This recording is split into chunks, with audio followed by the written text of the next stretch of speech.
The Open Boat by Stephen Crane. None of them knew the color of the sky. Their eyes glanced level and remained up on the waves that swept toward them. These waves were gray except for the tops, which were white, and all the men knew the colors of the sea. The line between the sky and water narrowed and widened and fell in rows. A man likes to take a bath in a bigger area than this boat could provide. These waves were frightfully rapid and tall, and each boiling. White top was a problem in the small boat.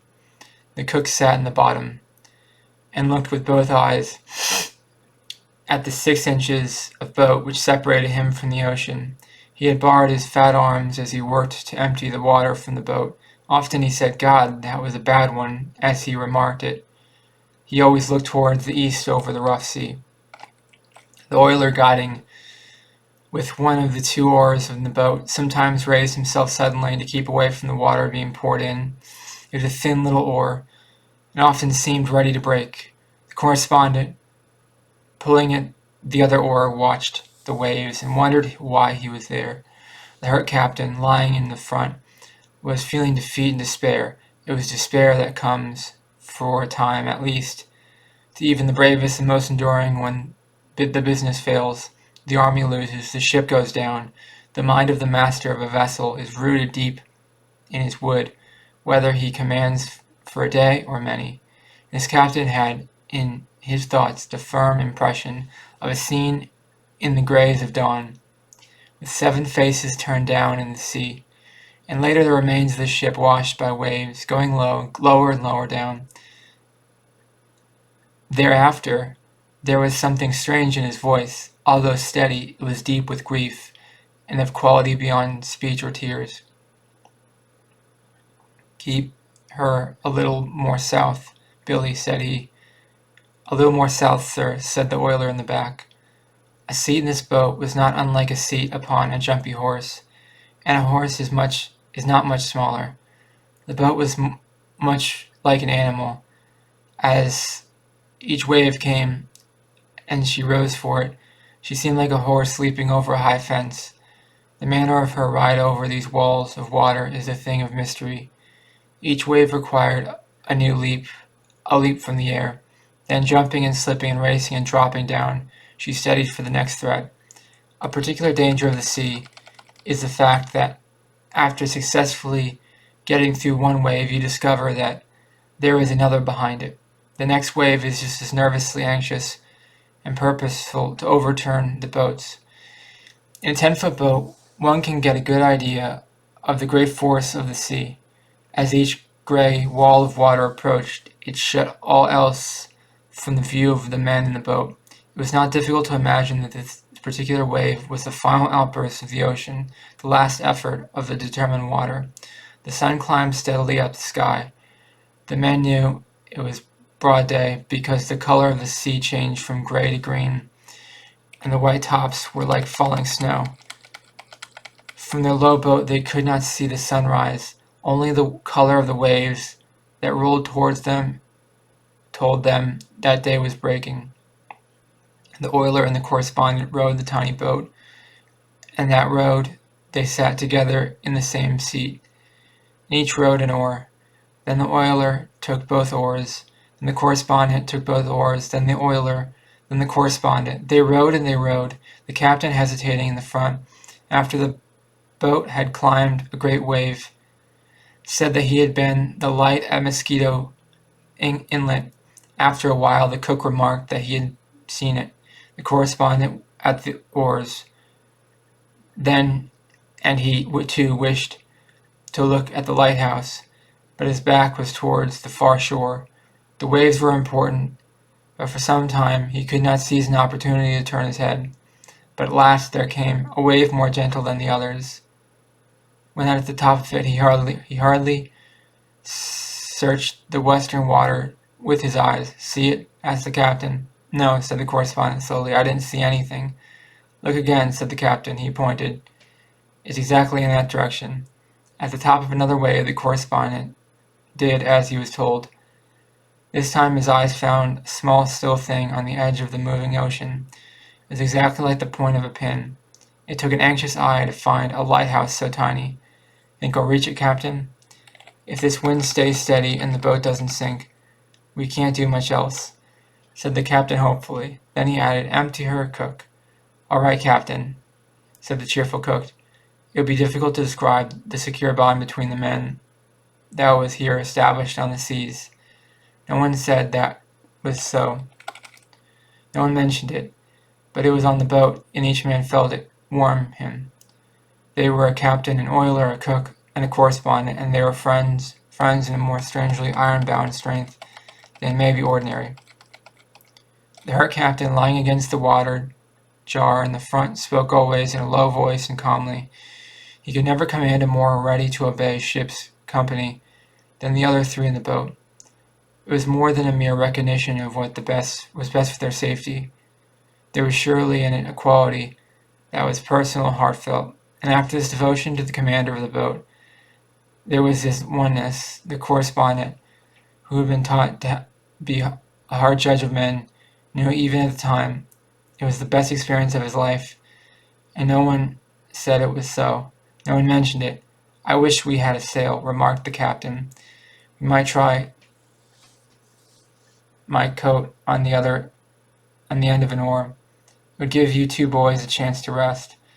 So the cook and the correspondent held the oar and spread wide the coat.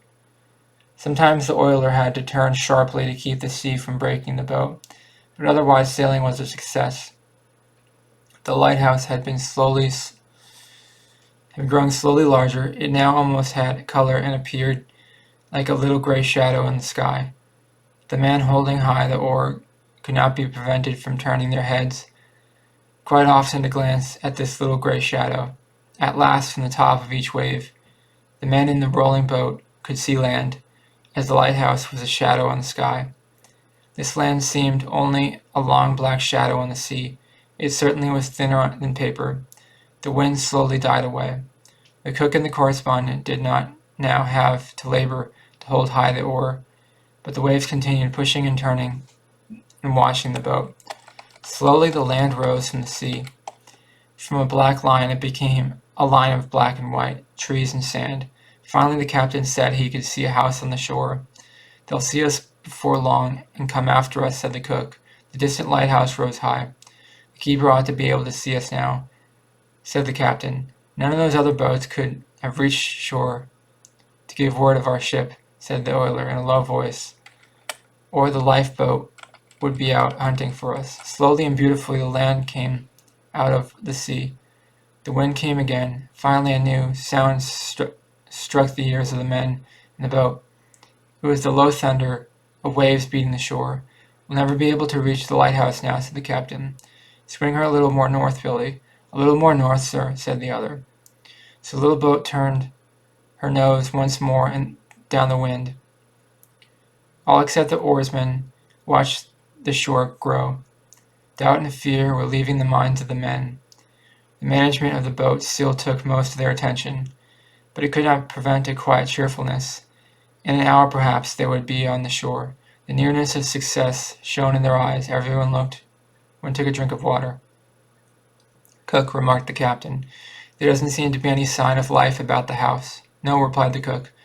Strange they don't see us. Tide, wind, and waves were swinging the boat north. Strange they don't see us, said the men. The sea's roar was here dulled, but its tone was none the less thundering and huge. As the boat swarmed over the great waves, the men sat listening to this roar. We'll overturn, said everybody.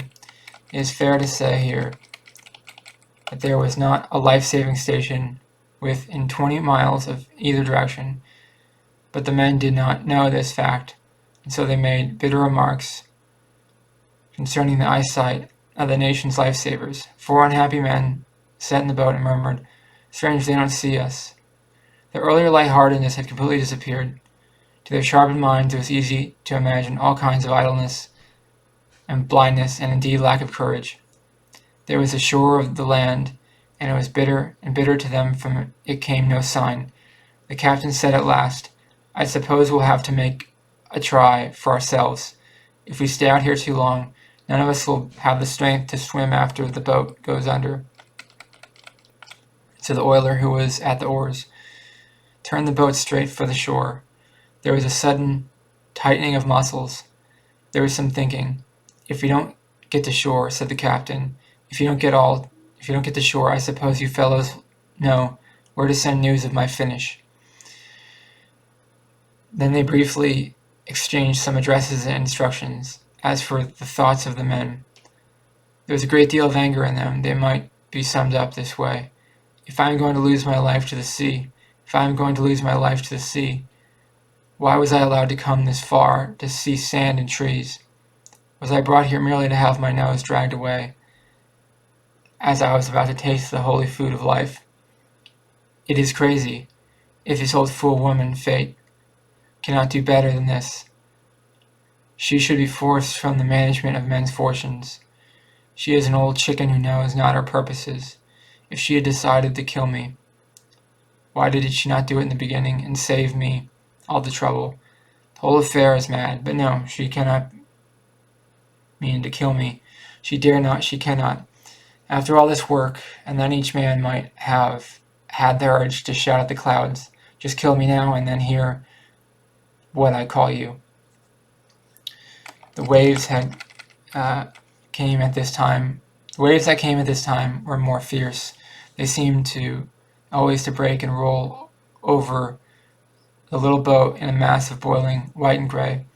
The shore was still far away. The oiler was a wise seaman. "Boys," he cried out, "she won't live 3 minutes more, and we're too far out to swim. Shall I take her to sea, Captain?" "Yes, go ahead," said the captain. The oiler, by a series of quick movements, great skill, and fast and steady work with the oars, turned the boat in the middle of the tide, and took her to sea again. There was a long silence as the boat rose and dropped over the rough sea to deeper water. Then somebody slowly spoke. "Well, they must have seen us from shore by now. What do you think of those life-saving people? Strange they haven't seen us. Maybe they think we're out here for sport. Maybe they think we're fishing. Maybe they think we are fools." It was a long afternoon. A change tide tried to force them south, but wind and waves said north, far ahead, where coastline, sea, and sky met. There were little dots, which seemed to indicate a city on shore. "St. Augustine," the captain shook his head. "Too near Mosquito Inlet." And the oiler rowed, and the correspondent rowed. It was a tiring business. "Did you ever like to row, Billy?" said the correspondent. "No," said the oiler, "I hate it." When one exchanged the rowing seat for a place in the bottom of the boat, he suffered a bodily experience that caused him to be careless of everything except an obligation to move one finger. There was cold sea water pushing back and forth on the boat, and he lay in it. His head was pillowed on wood within an inch of the waves along the side. Sometimes the sea came in and bathed him once more, but this did not trouble him. It is almost certain that if the boat had sunk, it would have fallen comfortably out upon the ocean, as if it were a great soft bed. "Look, there's a man on the shore." "Where?" "There. See him? See him?" "Yes, sure. He's walking along. Now he's stopped. Look, he's facing us. He's waving at us." "So he is, by thunder. Now we're all right. Now we're all right. There'll be a boat out here for us in half an hour." "He's going on. He's running. He's going up to that house there." The distant beach seemed lower than the sea, and required a searching glance to see the little black figure. The captain saw a floating stick, and they rowed to it. A white cloth was by some strange chance in the boat. Tying this to the stick, the captain waved it. The man at the oars did not dare to turn his head, so he was obliged to ask questions. "What's he doing now?" "He's standing still again. He's looking, I think. There he goes again towards the house. Now he's stopping again. Is he waving at us?" "No, not now. He was, though. Look, there comes another man. He's running. Look at him go. Look, there's a fellow waving a little black flag. I've never seen anyone wave so hard. There come those other two fellows. Now they are talking together. Look at the fellow with the flag. I've never seen anyone wave so hard. That isn't a flag, is it? That's his coat. Certainly that's his coat. So if it is, it's his coat. He's taking it off, waving around his head. But would you look at him swing it? What does that fool with the coat mean? What's he signaling anyhow? It looks as if he were trying to tell us to go north. There must be a life-saving station up there. Now he thinks we're fishing. Just give us a merry hand, see? There, Billy. I wish I could understand those signals. What do you suppose he means? He doesn't mean anything, he's just playing. Well, if he just signaled to us to try again, or go out to sea and wait, or go north, or go south, or go to hell, there would be some reason in it. But look at him, he stands there and he keeps his coat, turning around like a wheel, like the fool. There come some more people. Now there's quite a mob. Look, isn't that a boat? Where? Oh, I see. Where you mean? No, that's no boat. That fellow is still waving his coat. He must think we like to see him do that. Why doesn't he stop it? It doesn't mean anything. I don't know. I think he is trying to make us go north. There must be a life-saving station there somewhere. He isn't tired yet. Look at him wave. I wonder how long he can do that. He's been swinging his coat around ever since he caught sight of us. He's crazy. Why aren't they getting men to bring a boat out? A fishing boat could come out here all right. Why won't he do something? Oh, it's all right now. They'll have a boat out here for us soon. Now that they have seen us. A faint yellow color came into the sky over the land. The shadows in the sea deepened. The wind brought coldness with it, and the men felt it. My God, said one, allowing his voice to express his feeling. If we have to wait around out here, we're going to stay out here all night. Oh, we'll never have to stay here all night. Don't worry. They've seen us now. They'll come out after us soon. The shore grew dark. The man waving the coat and the group of people gradually became part of the darkness. I'd like to catch the one who waved the coat. I feel like hitting him hard, just for luck. Why, what did he do? Oh, nothing. He just seems so cheerful. And so the oiler rode, and then the correspondent rode, and then the oiler rode, gray-faced and bent forwards steadily. Turn by turn, they lifted the heavy oars. The form of the lighthouse was gone from their view, but finally a pale star appeared, just lifting from the sea. If I'm going to lose my life to the sea, if I'm going to lose my life to the sea, why was I allowed to come this far and see sand and trees? Was I brought here merely to have my nose dragged away as I was about to taste the holy food of life? The patient captain, leaning against the water jar, was sometimes obliged to speak to the oarsmen. Keep her head up. Keep her head up. Keep her head up, sir. The voices were tired and low. This was surely a quiet evening. All except the oarsmen lay heavily motionless in the boat's bottom.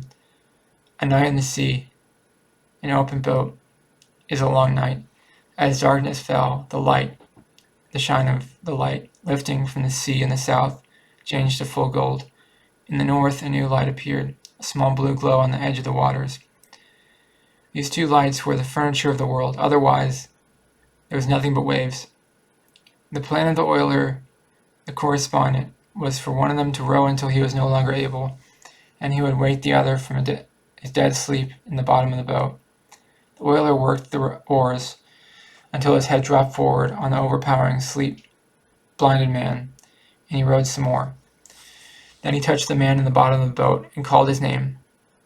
Will you row for a little? He asked softly. Sure, Billy, said the correspondent, slowly dragging himself to a sitting position.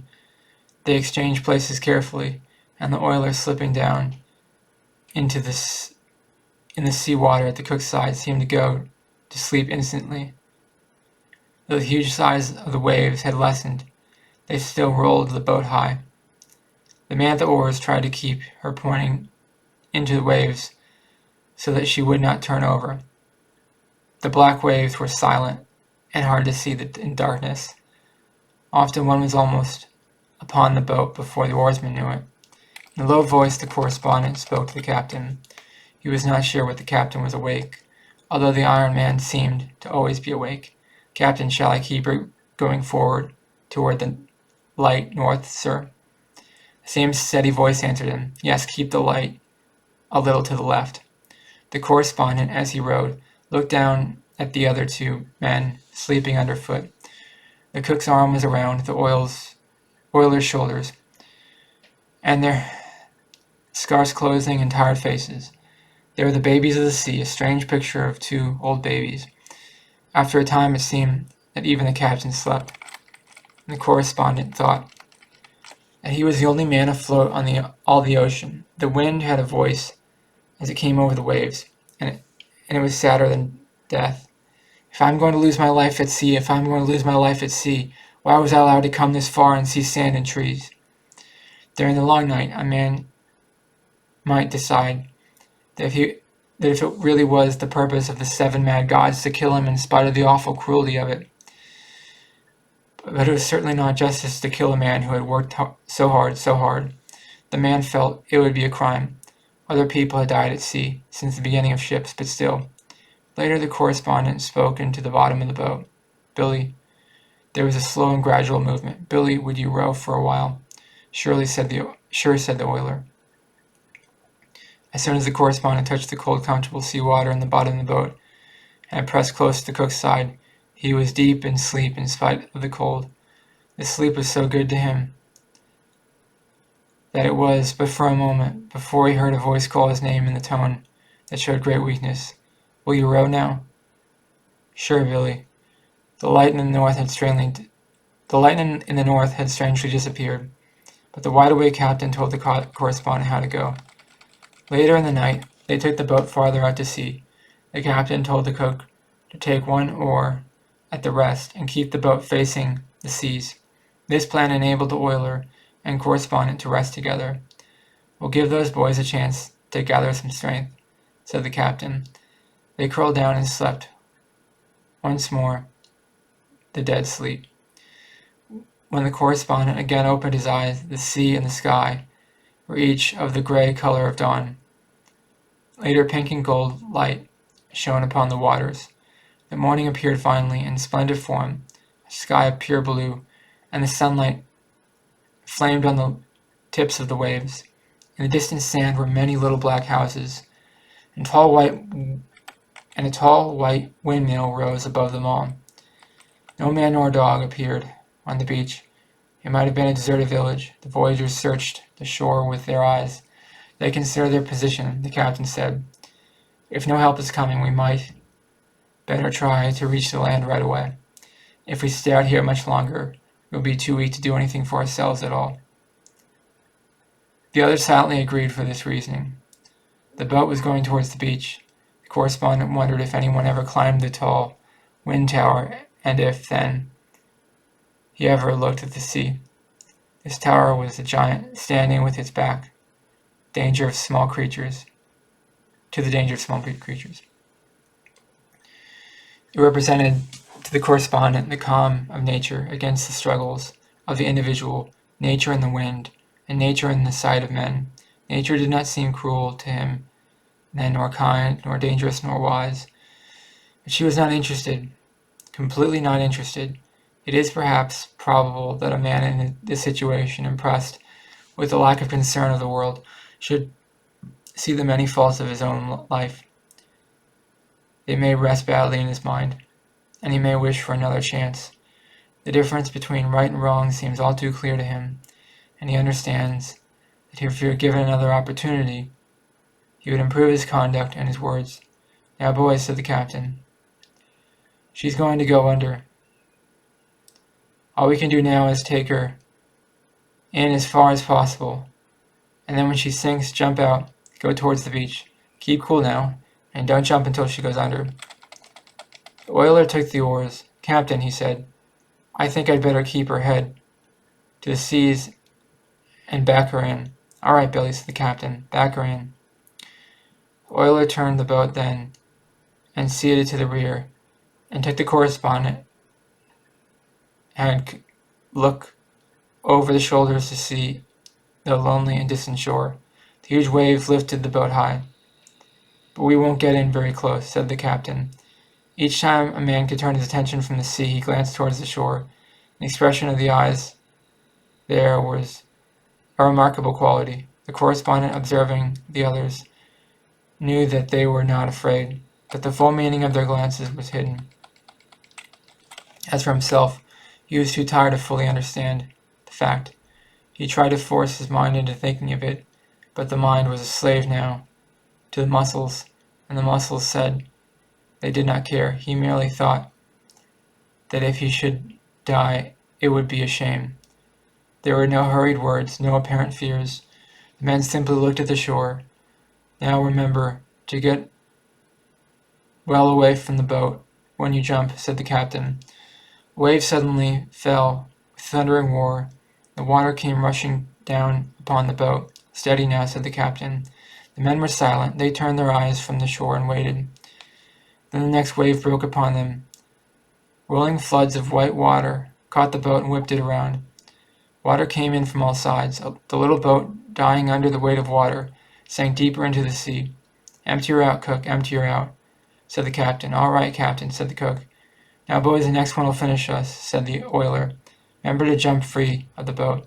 The third wave moved forward, huge, angry, merciless. It seemed to drink the tiny boat, and at the same time threw the men into the sea. The January water was icy. The correspondent thought immediately that it was colder than he had expected to find it off the coast of Florida. This appeared to his dulled mind as a matter of important enough to be noticed at the time. The coldness of the water was sad. It was very sad, the fact that it was somehow mixed with opinion of his own situation, so it seemed almost a proper reason for tears. The water was cold. When he came to the surface, he knew of little but the noisy water. Afterward, he saw his companions in the sea. The oiler was ahead in the race. He was swimming strongly and rapidly.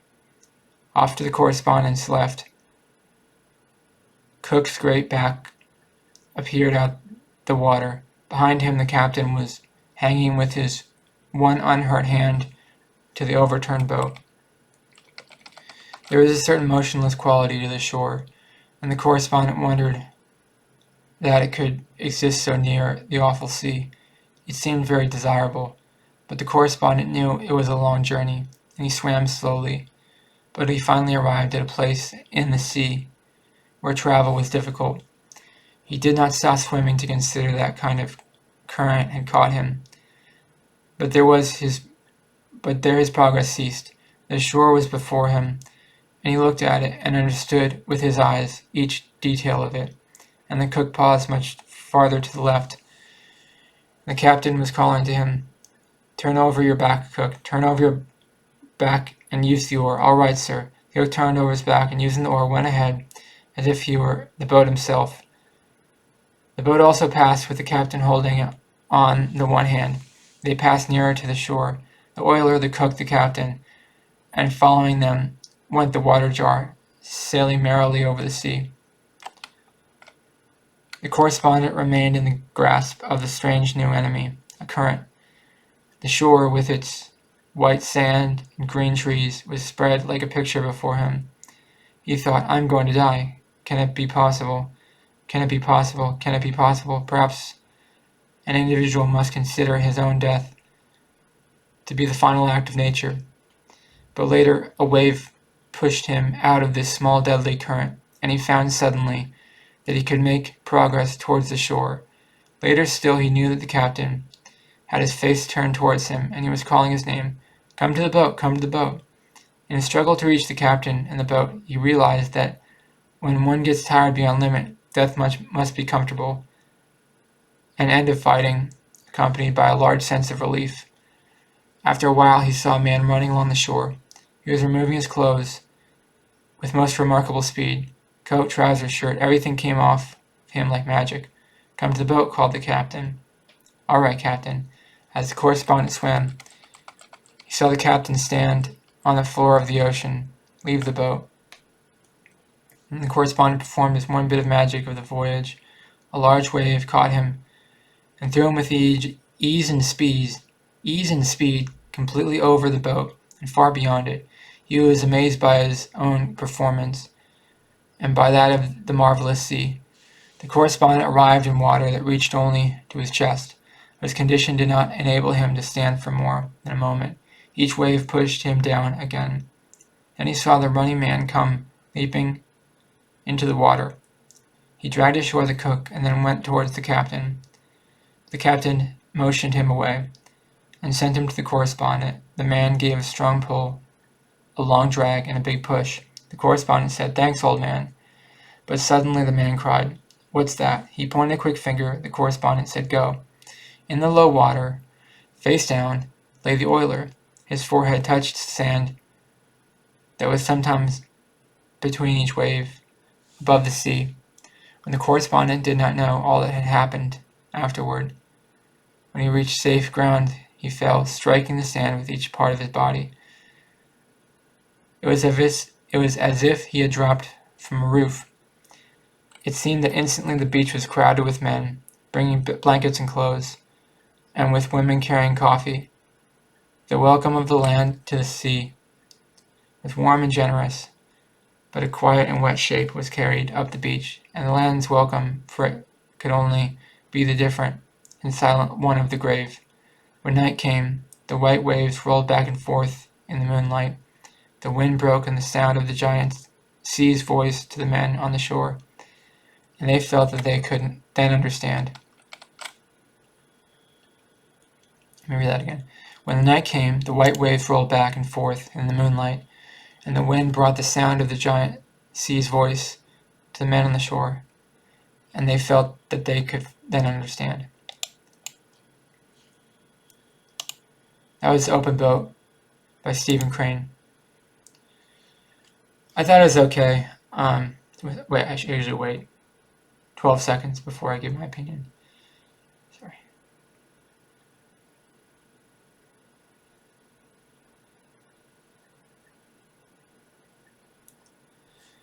I thought it was okay. A little bit action-packed. I try not to read action-packed stories because it make me nauseous. Just the idea of being out at sea like that with the rolling waves and stuff kind of made me nauseous. But I always have stomach problems anyways, so I'm trying not to make myself nauseous right now. But this was just a short story that was recommended on Google, so I try to read stuff that Google says are good.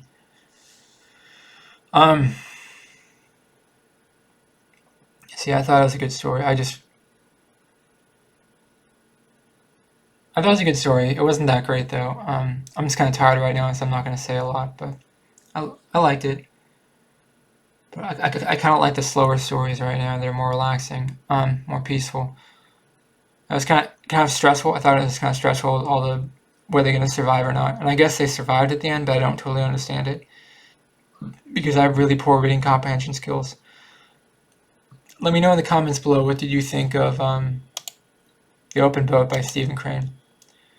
Please subscribe to this channel to be part of the community, and please like this video. It really helps out the channel a lot. Thank you for watching. Have a great day. Bye bye.